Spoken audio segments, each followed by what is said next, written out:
Most motorcyclists tend to think of adventure bikes as the big BMW GS, you know, $20,000 and 600 pounds of dirt bike. Well, this is also an adventure bike, and you might also say it's a better one. It's Honda's 2017 CRF250L Rally. It's a lightweight, agile, fun motorcycle to ride. It's also inexpensive, about $6,000. A little more with ABS, a little less without it. And it forms the basis of a really cool, lightweight adventure bike. Now, we've taken this bike and added a few things to it to take all the things it does well, make them do it just a little bit better.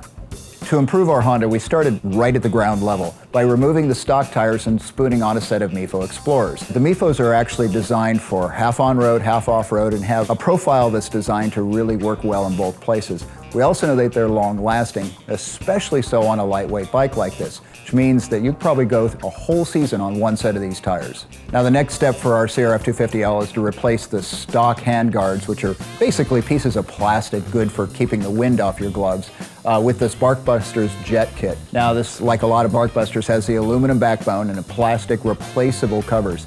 This is a really nice combination for not only weather protection, but crash protection. Definitely a big upgrade over the stock plastics. Now, I noticed when I first rode this CRF that the handlebars fell a little bit low.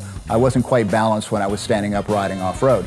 So we fitted a set of SW-MOTECH bar risers.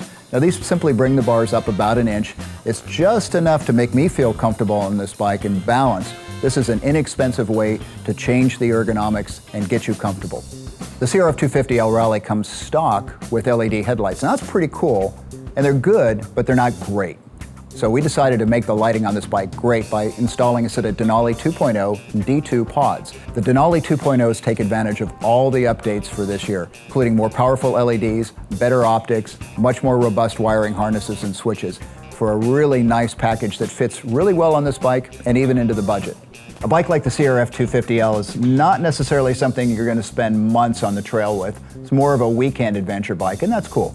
So we've looked at Luggage with that in mind. This happens to be the SW-MOTECH Dry Bag 180. It's 18 liters of completely waterproof storage. It's a soft bag, simply straps to the back of the bike. We also have some luggage from our dry spec line that will fit.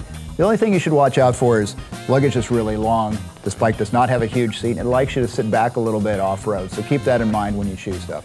But the Dry Bag 180 is actually a really good choice for a weekend. Combine it with a backpack and a hydration kit, you're good to go. Considering the Rally is brand new, it's not surprising the catalog for its aftermarket parts hasn't quite filled out yet. We're looking for things like foot pegs and crash guards to come out in the future. And that's okay with me because we're going to hang on to this bike as long as we can. Now, if you want to find out what we've got on it now and how to get those parts, check out our Twist and Turns blog at TwistedThrottle.com.